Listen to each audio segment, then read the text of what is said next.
Dios. Por eso, nos adaptamos y encontramos formas de salir adelante. Saldremos de esta. Saldremos de esta con valentía y compromiso, porque así somos. El sol brillará muy pronto. Mientras tanto, seguiremos en misión permanente, sin descanso, siendo instrumento por el cual Dios nos siga recordando que su misericordia es eterna.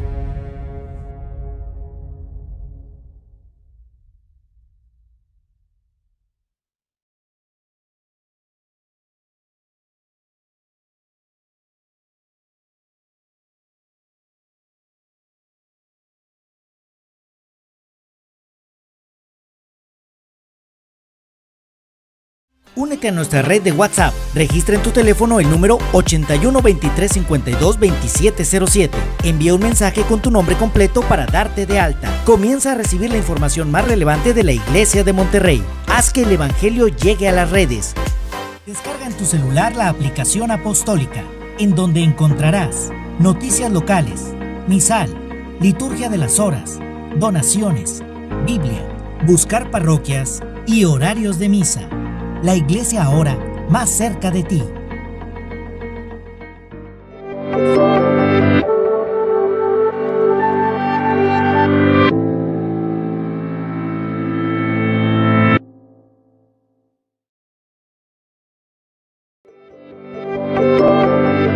De Monterrey. Soy el padre Juan Armando Pérez, de aquí de esta misma arquidiócesis. Tengo 4 años de sacerdote y acabo de regresar de estudiar en la Universidad Pontificia de México teología bíblica. Y entonces vamos a compartir este tema que nos corresponde al día de hoy, en este mes de la Biblia, en torno a la celebración de San Jerónimo. Vamos a empezar con una sencilla oración para que Dios nos ilumine en este caminar de su palabra. En el nombre del Padre, del Hijo y del Espíritu Santo. Amén. Te damos gracias, Señor Jesús, porque nos permite reunirnos en torno a tu palabra, que tu palabra sea nuestro camino, que tu palabra sea la norma, la luz para nuestras acciones, nuestras palabras, nuestra Biblia en torno a la celebración de San Jerónimo. Vamos a empezar con una sencilla oración de COVID, para que Dios nos ilumine.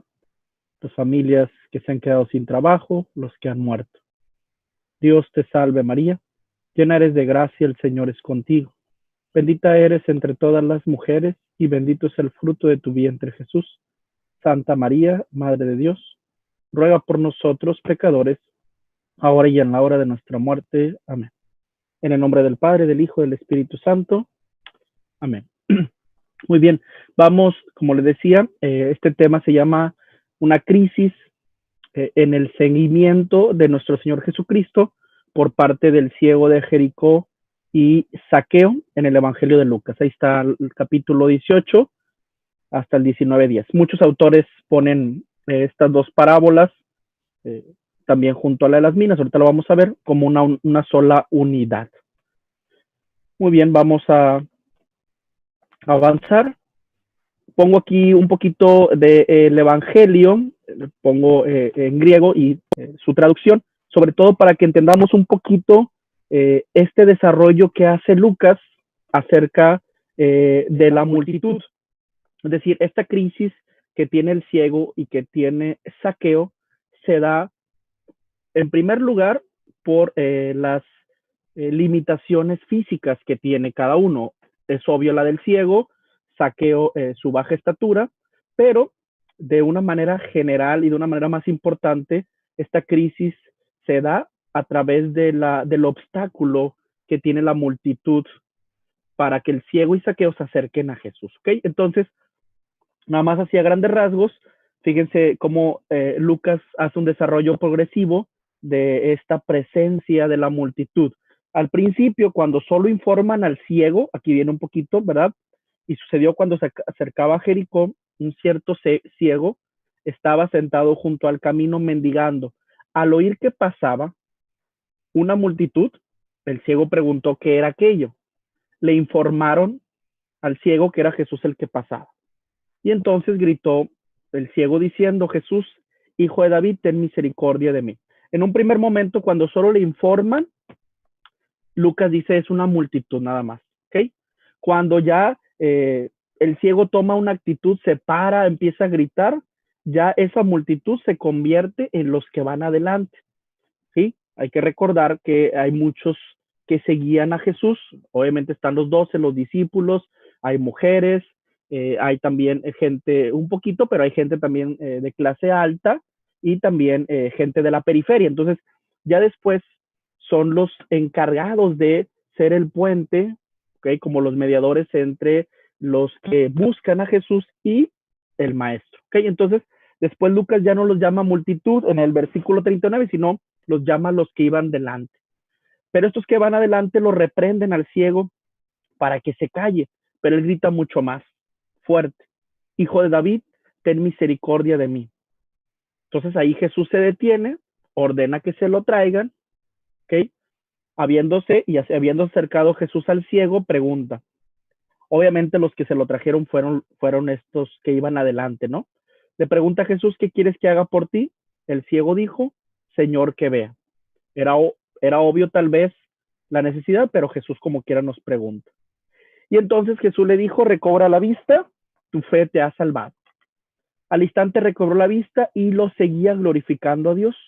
Y todo el pueblo, viendo aquello, dieron alabanza a Dios. ¿Okay? Esta multitud, al final, por parte de las actitudes y del ímpetu del ciego, se convierten ya en pueblo, pero se convierten ya en pueblo cuando el ciego sigue a Jesús y glorifica a Dios. ¿Ok? Entonces, nada más era para que me viéramos a grandes rasgos como Lucas, no lo hace ni Mateo, no lo hace ni Marcos, tiene un desarrollo progresivo de parte de esta multitud de la presencia, al principio y casi en todo el texto negativa, y ya al final convertida en pueblo. Muy bien, introducción para ya después meternos un poquito a cada personaje, el ciego, Zaqueo, y también obviamente la multitud como antagonista, si lo podemos decir, o coprotagonista de estos dos textos. Este texto del ciego de Jericó y de Zaqueo, como ya les decía, se encuentran, en la parte final de la sección central o pieza principal del Evangelio de Lucas. Es decir, cierran junto con las parábolas de las minas el viaje lucano de Jesús a Jerusalén. Este viaje que comenzó en el capítulo 9, como se iban cumpliendo los días de su asunción, él se afirmó en su voluntad de ir a Jerusalén y termina esta sección en el 19:27. Acuérdense que Lucas tiene 4 secciones. La primera, como es la introducción, ¿okay? Cuando se le anuncia a María que van a ser Jesús de su vientre. La segunda sección, el ministerio de Jesús en Galilea y en sus alrededores. La tercera sección, que es la parte central y más importante de Lucas, que son 10 capítulos, que por ejemplo, si no me equivoco, Mateo le dedica 2 y Marcos nada más le dedica 1. Lucas le dedica 10 a este viaje que hace Jesús hacia Jerusalén. ¿Okay? Entonces, estas dos parábolas del ciego y Zaqueo junto con las minas cierran esta sección. ¿Okay? Y la última parte del Evangelio de Lucas ya es el ministerio de Jesús ya propiamente en Jerusalén.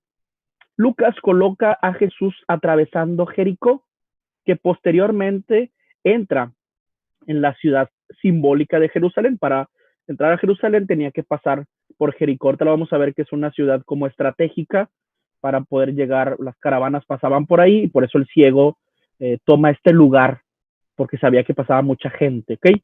De hecho, con esta referencia a Jericó, Lucas indica que el largo viaje que comenzó en el 9:51, la tercera sección de Lucas, está llegando ya a su fin, porque Jerusalén es el destino final, porque el sufrimiento y la muerte se asociaron con Jerusalén. Acuérdense también esta cita de no cabe que ningún profeta muera fuera de Jerusalén.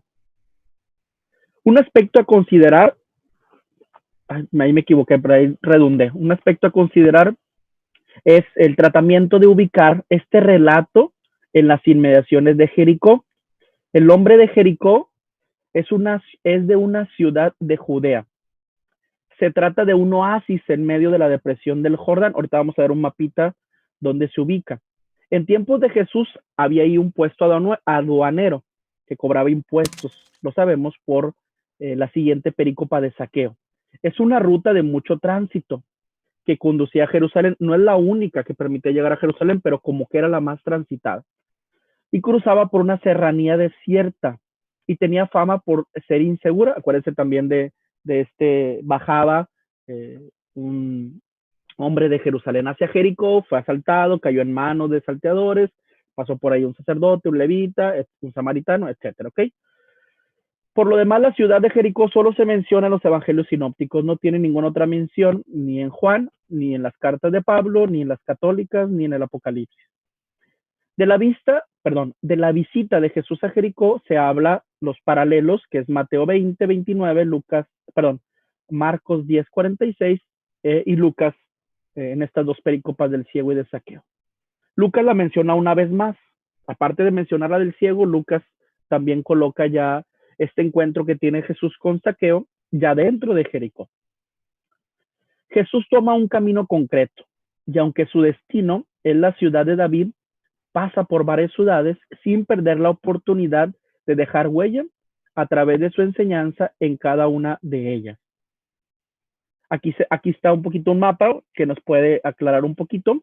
En la parte de acá de arriba está Galilea, está Cafarnaúm, Caná, Nazaret, Cesarea y toda la ribera del Jordán hasta llegar, por ejemplo, al Mar Muerto, ¿no? Entonces, bordeando el Jordán, ahí está Jericó, pegadito al Mar Muerto, y hacia un lado izquierdo, bueno, aquí lo veo yo en mi pantalla, está Jerusalén, abajo está Belén, Judea, etcétera, ¿ok? Entonces, está muy cerquita Jericó de Jerusalén, es una aduana o es una ciudad en las inmediaciones circunvecinas a Jerusalén, ¿ok? Entonces, un mapa para más, tener un poquito más de conocimiento sobre dónde queda Jericó.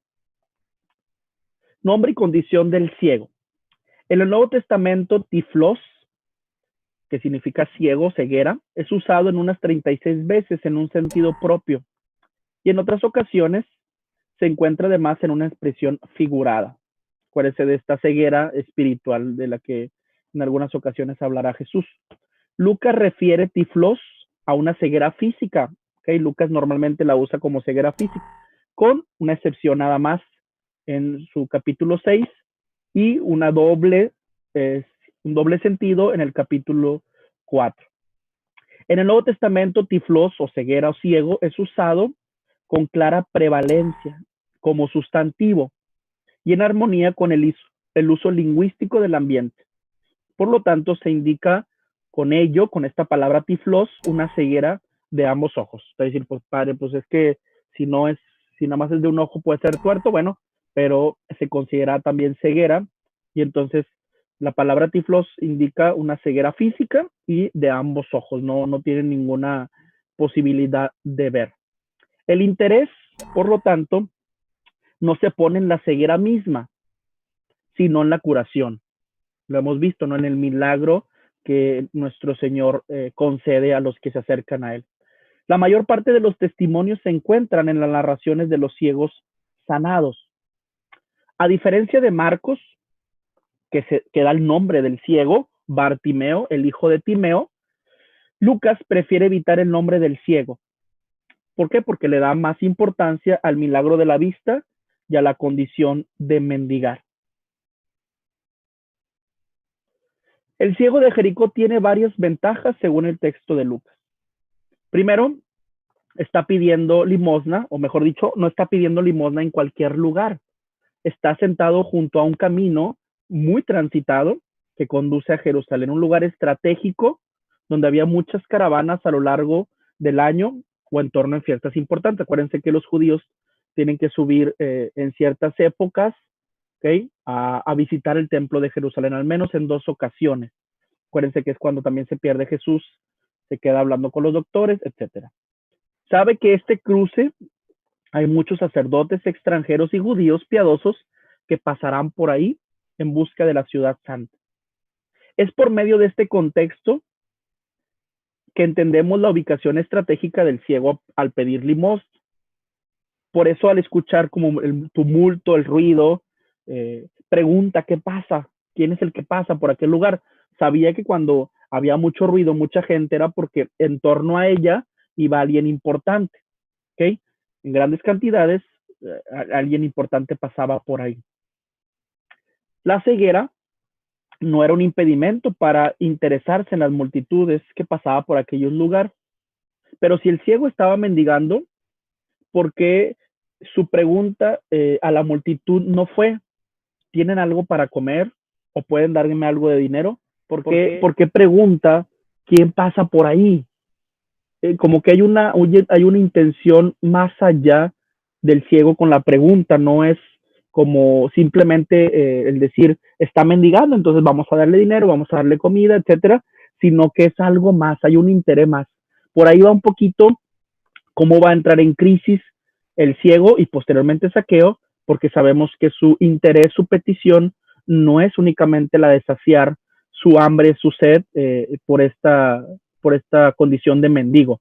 Hay algo más, hay un interés. ¿Okay? Entonces vamos a ir analizando un poquito, pero este era como el panorama para saber dónde estaba la ciudad de Jericó, qué importancia tenía, por qué Jesús pasó por ahí, por qué se alcanza a detener y luego con Saqueo. ¿Ok? Era un poquito una introducción, un panorama general. Muy bien, vamos a meternos a la crisis, introducirnos a la crisis del ciego. ¿Por qué? Podemos decir por qué entró en crisis el ciego. No lo muestra claramente el texto. Vamos a ir entresacando un poquito cuál fue su crisis, su como mal sabor de boca. Podemos verlo también hasta un cierto tipo de sufrimiento, de dolor, porque se espera, acuérdense que en el pueblo de Israel se espera que entre los hermanos se ayuden y parece ser que no lo fue así con el ciego. Eh, Tiene que haber algo más personal que lo ayude a superar este obstáculo que lo fue la multitud en ambos pasajes. Entonces, me adelanto un poquito diciendo que la crisis no es tanto por la cuestión personal, obviamente sí lo hay. Sabemos que una persona ciega, una persona publicana, en el caso de Saqueo, eran personas que no eran fáciles de integrar, o mejor dicho, eran excluidas completamente de la comunidad. Entonces, esa ya es una crisis. Pero vamos a ver qué otra crisis nos ocasiona al tener este contacto con la multitud antes de llegar al encuentro con Jesús de parte de ambos personajes.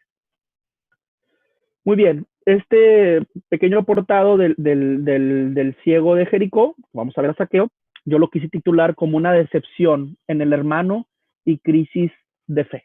Entonces, antes de leer esta filmina, acuérdense que una persona que era, por ejemplo, leprosa, que tenía alguna deficiencia física, ¿ok? O la comunidad no te incluía porque no te daba trabajo, porque incluso a veces eras mal visto dentro de la sociedad de la familia, te excluía y por eso estabas a los márgenes, de ahí viene la palabra marginado, no estabas a los márgenes y entonces eh, esto te inclinaba, te orillaba a vivir de la caridad de la gente porque no nadie te aceptaba. ¿Okay? Entonces, una primera crisis del ciego es no estar con los suyos, el no estar dentro de la sociedad, de su familia, no sabemos si estaba casado o no. Entonces, o incluso estar fuera de una comunidad. Por eso al final dice, y lo seguía, se incluye en la comunidad, rompe esta cuestión de la crisis, este sufrimiento, al estar marginado. ¿Okay? Una de las primeras crisis del ciego de Jericó, bueno, es esta que dije, pero la otra es una pérdida de confianza en los hermanos de la misma raza, una decepción de fe. Nosotros sabemos también en la iglesia que cuando uno va al templo, cuando va a la parte material de la institución de la iglesia, pues uno jamás espera como la espalda, que nos dé la gente la espalda ante una petición, sino al contrario, ¿sí? Una acogida, una decir, ¿qué te puedo ayudar? ¿En qué te sirvo? Etcétera. Y el ciego no recibe de ninguna manera por parte de la multitud esto. La mayoría que pasaba de Jericó hacia Jerusalén eran caravanas de hermanos judíos. Era muy difícil que hubiera extranjeros. Sí lo sabía, sí lo sabía, porque Jerusalén era una ciudad estratégica para en cuestión de comercio, ¿okay?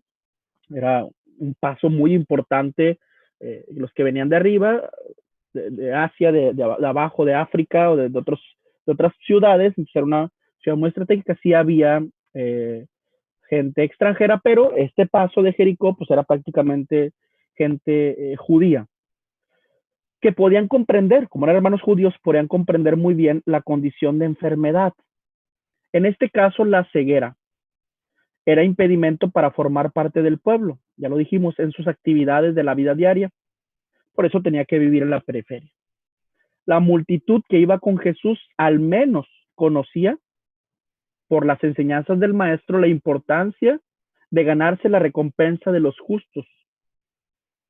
Antes, unos capítulos antes, Jesús dice, cuando des un banquete, llama a los pobres, a los lisiados, a los cojos y a los ciegos. Y así serás dichoso porque al no poder corresponderte a ellos, al no poder pagarte lo que tú les das, tú serás recompensado en la resurrección de los justos.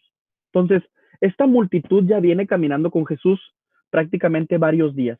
Ya conocen las enseñanzas, ya conocen cómo Jesús piensa, ¿sí? Entonces, esta multitud también tiene un poquito este proceso de convertirse en discípulos del Señor Jesús. Todavía no lo son esta multitud, ¿okay? Por eso Lucas pone en manos de esta multitud este encuentro con el ciego, no lo pone en manos del discípulo. Es más, incluso ni siquiera los menciona. Y vemos un capítulo antes, ¿okay? En esta, ¿cómo se dice? En el relato de la pasión, el tercer anuncio de la pasión de Jesús, o un poquito antes, cómo vienen los 12 y cómo vienen discípulos caminando con Jesús. Pero Lucas quiere poner este encuentro del ciego y de Zaqueo con la multitud. ¿Por qué? Una de las cosas es porque ellos todavía no entienden completamente y tienen que convertirse justamente antes de entrar a Jerusalén en discípulos de Jesús. Si no entendían cómo era ser discípulo de Jesús con estos dos encuentros que tiene la multitud con el ciego y Zaqueo, mucho menos entenderán la entrega de Jesús a la muerte, a la cruz y a la resurrección. Entonces, por eso era muy importante que se transformaran de multitud, luego daban el paso los que van adelante y al final pueblo, era necesario que se transformaran en discípulos para poder entender la entrega de Jesús en Jerusalén. Una de las mínimas ayudas hacia el más desprotegido por parte de la multitud es proveer de alimento. Ni siquiera eso le dan, le ofrecen al ciego. Lucas, ante una sociedad excluyente, quiere formar a un discípulo incluyente. ¿Okay? Entonces, una de las crisis, ya lo dijimos, es parte de la condición personal del ciego, ¿okay? Su deficiencia física. Otra de las crisis o la decepción es que el hermano no me pueda ayudar, no me brinde una ayuda ni siquiera básica de alimento, de bebida, y mucho menos una información, o mejor dicho, una ayuda más profunda. Nada más, es Jesús de Nazaret. Oye, vienes caminando con él. Yo creo que el maestro, el estar con él, el presenciar sus acciones, el convertir, mejor dicho, la multiplicación de los panes, el curar a los enfermos, a los leprosos, expulsar demonios. Yo creo que eso no era, sí, es Jesús de Nazaret. No, o sea, la actitud de la multitud era haberlo tomado de la mano y llevarlo ante el maestro. Oye, Señor, esta persona quiere hablar contigo, necesita de ti, etcétera. Si ya venían días recorriendo el camino con Jesús y no tomaron como esta parte activa de lo que el discípulo debe de tener en Jesús. ¿Ok? Muy bien, entonces Lucas con estos relatos quiere formar una comunidad incluyente donde no haya dolor, donde no haya sufrimiento, donde las crisis, o si hay, sean muy, muy superables, primero que nada, por la cuestión personal, en segundo, por la comunidad y el encuentro con el otro. Por eso, en el relato del ciego, el desarrollo progresivo que hace Lucas de la presencia e imagen de la multitud al principio, cuando solo informan al ciego que es Jesús que pasa, los llama oxlu, ¿verdad? En genitivo, es una multitud, por el mismo hecho de solo informar y de no interesarse más por el hermano, por el marginado. Una actitud más incluyente y que el ciego hubiera esperado por parte de los caminantes es que ellos tomaran iniciativa, ya les había mencionado, una iniciativa alegre, reflejo de escuchar y caminar con Jesús. Es como, yo recuerdo una vez que cuando estaba aquí en la iglesia de mi parroquia La Candelaria, que era seminarista, y estaba ahí cargando unas mesas y me dijo una señora, sonríe, pues está ayudándole al Señor y todo, y todo sudado el calor, y tú decías, pues bueno, pues es que están cargando mesas y es difícil, ¿no? Pero bueno, Ella se refería a esta alegría de estar sirviendo al Señor, de haber caminado y presenciado junto a Jesús. No solo de informar, o sea, esta multitud no solo debería haber informado, sino de anunciar que Jesús no da limosnas. Lo vemos también después en un pasaje de Pedro y Juan, si no me equivoco, junto a la puerta de la hermosa en los Hechos de los Apóstoles, donde dice, no tengo ni oro ni plata, te ofrezco lo que tengo a Jesús de Nazaret, ¿okay? Recupera o sana de tu enfermedad, ¿ok? Entonces Jesús da una sobreabundancia en la gracia, ya que por medio de la curación física se logra un restablecimiento dentro de la sociedad, ¿ok? Uno de los milagros más fuertes no nada más era que ya pudiera ver el ciego, sino que con esa capacidad de poder ver, de poder contemplar otra vez el mundo, él ya podía recuperar su vida social, su vida familiar, su vida personal. Pero la realidad es que al principio la multitud solo era eso.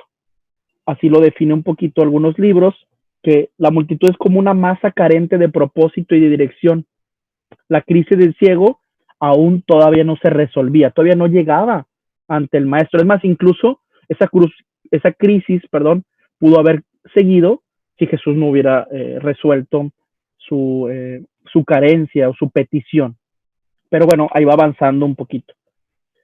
Un segundo momento de esta crisis es que no solo la multitud no tuvo la iniciativa, sino que ahora lo reprenden. O sea, todavía no, nada más no informan, informan muy básicamente, no anuncian la alegría de caminar con Jesús, sino ahora lo callan y lo reprenden. Entonces gritó diciendo, Jesús, hijo de David, ten compasión de mí. Los que iban adelante lo reprendían para que se callara, pero él gritaba mucho más, hijo de David, ten misericordia de mí. Lucas ahora ya no llama a esa multitud igual, no lo vuelve a decir, y la multitud lo cayó, sino los llama los que iban delante. Son los responsables de llevar a los necesitados a Jesús. Pero la decepción del ciego en sus hermanos aumenta. Perdón. Ya no hay ni siquiera un diálogo. Ahora hay un choque de voces. Ellos intentan frenar el único medio que tenía el ciego para llegar hasta Jesús, su voz.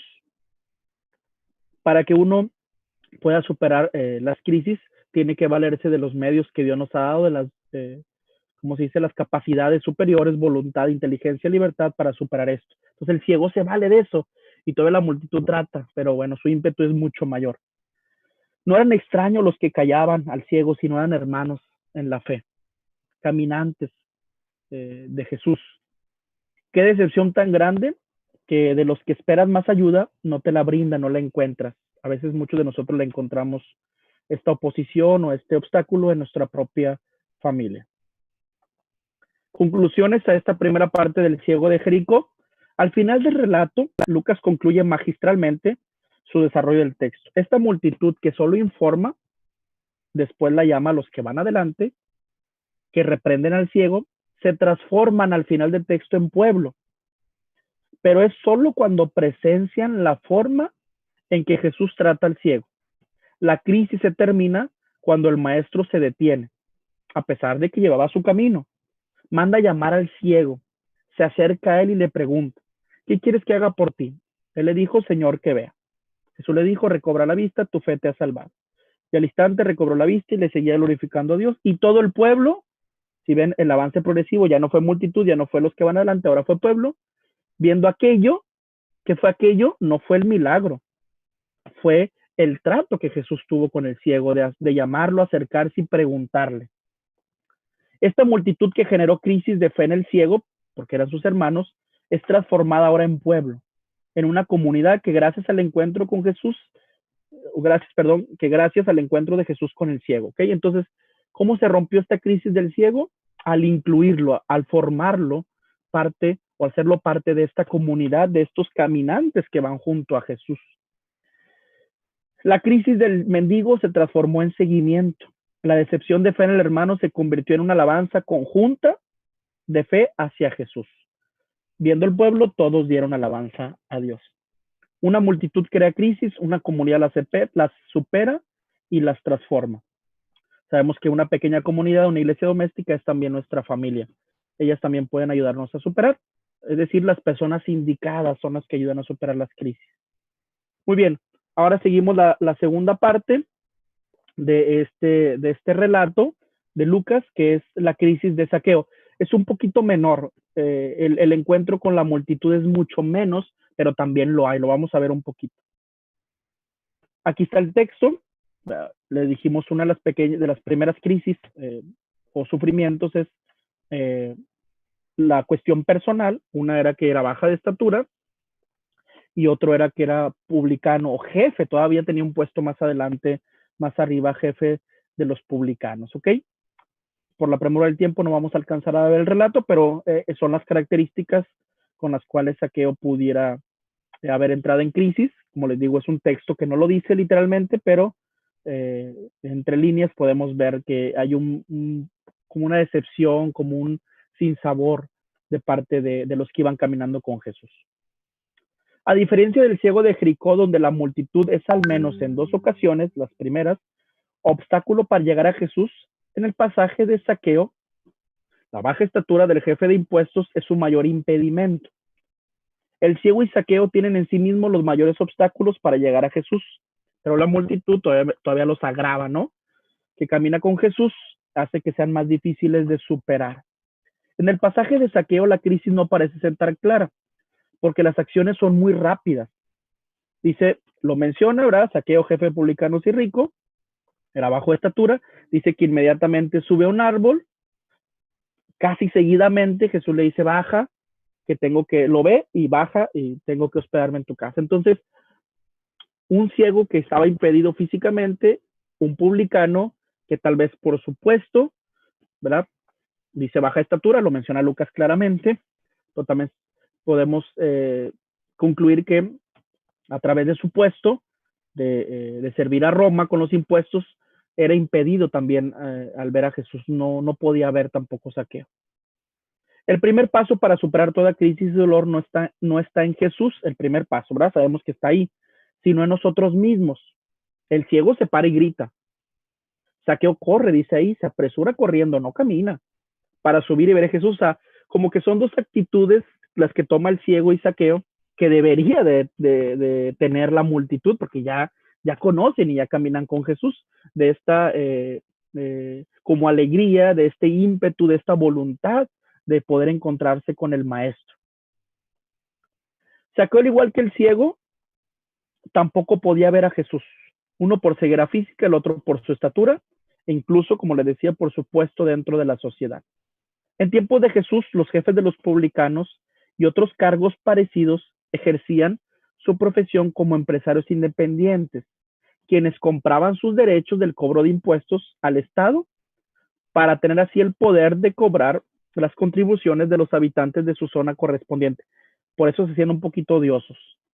Saqueo es un judío poderoso y rico, que no era publicano, era jefe de los publicanos, ¿no? Se movía en círculos de élite palestinense, con fariseos, seguramente sacerdotes y pecadores públicos. Ahí la multitud dice, se va a hospedar en casa de un pecador. Pues eran pecadores públicos, ¿no? Los que como oprimían el yugo de Israel por parte de los impuestos. Lo que hacía que el resto de la gente pobre y marginada evitara todo contacto con ellos. En el judaísmo, los recaudadores de impuestos, y obviamente más los jefes de publicanos, eran considerados como personas que intentaban ganar dinero deshonestamente. Los escritos rabínicos generalmente tratan a los recaudadores de impuestos y ladrones como particularmente impuros. Lucas ve su lado positivo. ¿Se acuerdan que en el capítulo 17 o 18, si no me equivoco, un poquito antes de estas dos perícopas, está el ciego está el fariseo y el publicano? Uno que se ensancha el cuello, yo doy esto, yo doy el ayuno, doy el diezmo, y el publicano que ni siquiera se atrevía a levantar la cara. Entonces, Lucas ya prepara un terreno, el terreno de Saqueo, con este pasaje del publicano piadoso, ¿okay? Que subieron a orar juntos con el fariseo, para ya incluir después esta perícopa propiamente de Saqueo. El puesto que Saqueo desempeñaba ante la sociedad era parte de lo que impedía ver a Jesús. Muchas veces también nuestros puestos, nuestro desarrollo, nuestras actividades o dinámica ante la sociedad nos impiden ver a Jesús. Por eso hay muchas cosas en general, La crisis se da por no ver a Jesús, por estar impedidos de ver a Jesús. Es lo que trato de explicar con estas dos parábolas. En el trato diario con sus compatriotas judíos, al ejercer su cargo, Saqueo, no tenía cabida la misericordia. Debes tantos impuestos, tienes que pagarlos, si no, se te va a privar de tus posesiones. Mismas actitudes que Jesús le enseña y le hace ver a Saqueo dentro de su casa, dentro de su vida y su corazón. O sea, las actitudes que Jesús toma de quiero entrar a tu casa, de te pregunto, no te reclamo, Saqueo no las tenía en el trato diario con sus hermanos. Podemos decir que las cargas que traía Saqueo sobre su espalda, al traicionarse primero a sí mismo, porque era algo que era propio de los judíos, no traicionar a sus compatriotas y servía al imperio romano, y luego también traicionar a sus hermanos por el puesto político que tenía Saqueo. Estas cargas son liberadas por Jesús cuando acepta recibirlo en su casa. Es desde nuestro hogar, un lugar privilegiado, donde aprendemos a superar nuestras cargas y aflicciones que vamos acumulando a lo largo de nuestra vida. Dice Jesús, este es hijo, así termina el texto de Saqueo, este también es hijo de Abraham, y el Hijo del Hombre ha venido a buscar y a salvar lo que estaba perdido. O al que estaba agobiado, en el caso de Saqueo, porque Jesús dice, mi yugo es suave y mi carga ligera, lo dice en el Evangelio de Mateo. Conclusiones finales. Medios para superar cualquier crisis, dolor o sufrimiento desde los pasajes del ciego y de Saqueo en Lucas. Primero, una decisión o determinación personal. El ciego se interesa, no está así como que, bueno, nada más estirando la mano con un botecito, si alguien me da, si no, pues bueno, ¿verdad? Si no, pues ya se pasó el día, no, se interesa, grita. Saqueo se las ingenia, dice, hay mucha gente, tengo baja estatura, entonces, ¿qué hago? Busco un árbol. Entonces, la primera es tener una decisión o determinación personal para salir de esas crisis, de ese dolor, de esas adversidades que tal vez la vida me pone o que tal vez yo me he ido poniendo a través de mis acciones, a través de mis puestos que desempeño ante la sociedad. Segunda, medio para superar cualquier crisis es constancia y perseverancia. El ciego, si dice, bueno, ya hizo una cosa, se grita, y si lo callaba la multitud, dice, bueno, pues ya lo intenté, ¿no? Ante la represalia de la multitud, se para, grita de nuevo, ¿sí? Y a pesar de que la multitud lo intenta callar, bueno, su voz llega a Jesús. Saqueo, sin importar su condición de recaudador de impuestos, sube a ver a Jesús. Baja cuando el maestro se lo pide y acepta recibir a Jesús en su casa. Él estaba, yo creo que acostumbrado a dar órdenes, a mandar, porque su puesto lo incluía, tenía dinero, tenía el poder, o mejor dicho, la presencia política, y entonces el que Jesús cruce su mirada con él, le diga, bajas, aquí yo tengo que esperarme en tu casa, eso ya es un motivo de constancia, de obediencia, de perseverancia. ¿Okay? Tercer punto es seguir a Jesús. Acuérdense que el caminar con Jesús no me hace discípulo, ya lo vimos.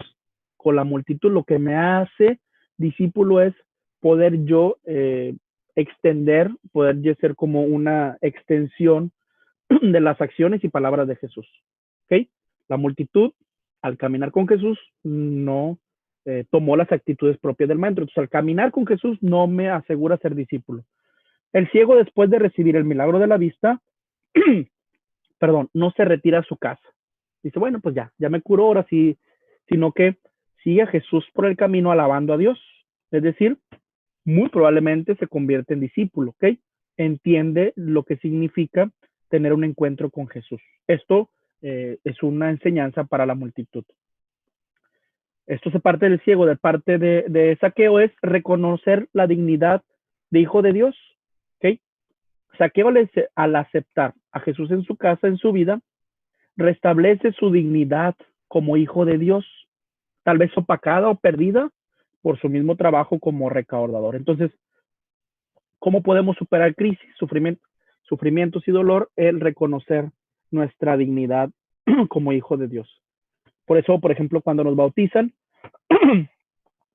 que se nos pone el crisma en la cabeza, una de las explicaciones es, un hijo de Dios nunca puede estar con la cabeza abajo, porque está ungido por Cristo, está ungido como profeta, sacerdote y rey. Entonces tiene este ímpetu que tuvo el ciego y que tiene también Zaqueo, de poder superar sus obstáculos, sus crisis o sus condiciones personales. Última diapositiva. Por su parte, la multitud que seguía a Jesús en el pasaje del ciego de Jericó, ya lo habíamos visto, tiene este desarrollo progresivo, pero es gracias al ímpetu y a la fuerza del ciego. En un primer momento, a solo informar al ciego que era Jesús el que pasaba, que solo multitud. Bueno, esto ya lo mencionamos, lo recalco porque le decía que una de las como maneras de que el ciego entrara todavía más en crisis es que esta multitud fue obstáculo, ¿ok? Poco después, en el versículo 39 del ciego 18:39, Lucas ya no los llama multitud, sino los que van adelante. Esa multitud que camina con Jesús desde Galilea hasta Jerusalén tiene la encomienda de ser puente entre el marginado, ahí lo separé, perdón, y Jesús. Pero incluso aún con esta misión todavía que tenían en su vida, reprenden y callan al ciego. Entonces, nosotros también podemos ayudar como comunidad, como ese puente a los que estamos llamados por parte de Jesús a superar, mejor dicho, a ayudar a superar a otros con sus cargas, dolores o sufrimientos. ¿Cuándo termina la crisis? ¿Cuándo termina el dolor? ¿Cuándo termina el sufrimiento? Cuando los dos tienen un encuentro con Jesús.